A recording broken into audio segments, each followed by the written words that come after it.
9 out of 10 did this degree. Fridays are awesome. The 10th one, this wasn't telling the truth. I'm Carl Zeus from CNN 10.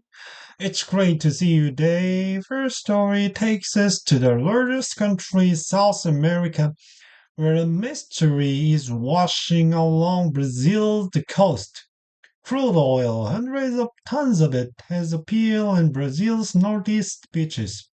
This has been going on since early September. Roughly 1,200 miles in shoreline have been polluted.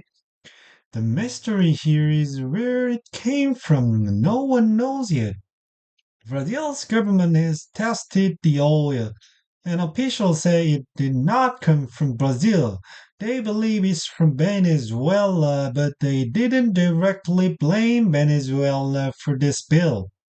Brazil's environmental minister says it might or might not have been an accident. It could have been coming from another country's ship, for instance, that was carrying Venezuelan oil. Venezuela said it's not responsible. Natural oil spills when the substance simply seeps out of the ocean floor are possible, but Brazil's president thinks this could have been a criminal act. Whoever or whatever is to blame, thousands of volunteer and government workers have been doing what they can to clean up the coast. Environmentalists is concerned about the oil impact on coral reefs in area, and officials say a number of birds and sea turtles have been found dead in the slack. Critics of Brazil's government say it hasn't done enough to address the spill. Earlier this week, it said it was sending 5,000 more members of the military to help out. Because people there don't know where the oil's coming from, they can't say for sure whether the spill is getting worse or better. Officially, the Pacific nation of Japan has had a new emperor since May. Shortly after Emperor Akihito abdicated or gave up his throne, but it wasn't until this week that his son, Naruhito, made his enthronement and that of his wife official. This is the ceremony in which a new Japanese emperor proclaims his status to the world. It's a centuries old tradition filled with rituals and attended by more than 100 high ranking officials from around the globe. And it's all for a position that's mostly ceremonial. Japan is officially a parliamentary constitutional monarchy, though the emperor is a symbol of country and unity of the Japanese people. Is decision-making power in the hands of elected politicians. Of some of the involves of the ceremony will briefly explain the event. Peace of the all, days and Anne. Well documented, except Britain legendary King Arthur. Legend has it that only Arthur, as a boy, was able to draw the magical sword from the stone, indicating he would be king. And a real life sword in stone was recently located in a river in the European country of Bosnia and Herzegovina.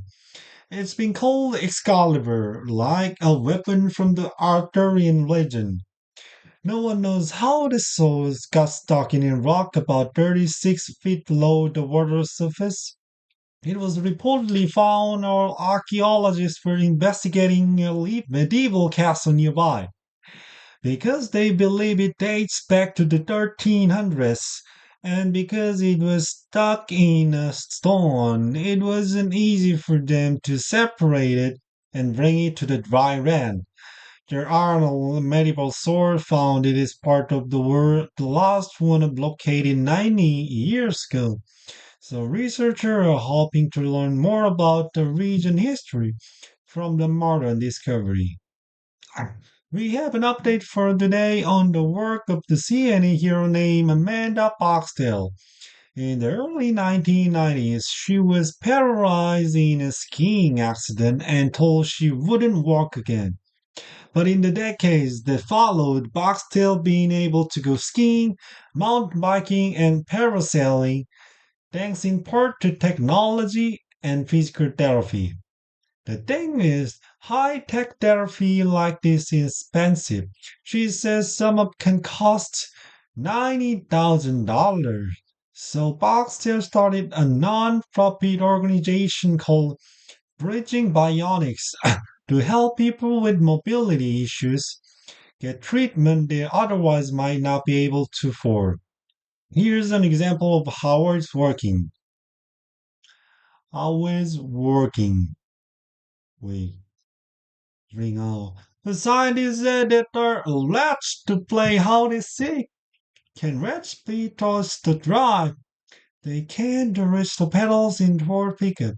But in the University of Richmond study, they were taught to the drive these ROVs, that rat operated vehicle.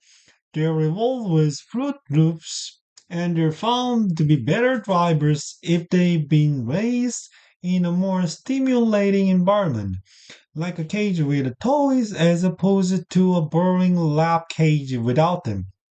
The lab cage rats reportedly failed their driving course. They were accused of breaking the law by tailgating the Hasugi Bray and never yield the rat away. They always drove below the mouseable speed limit and they struggled making turns. Seems the researcher led up them and now they'll never pass the driver's test.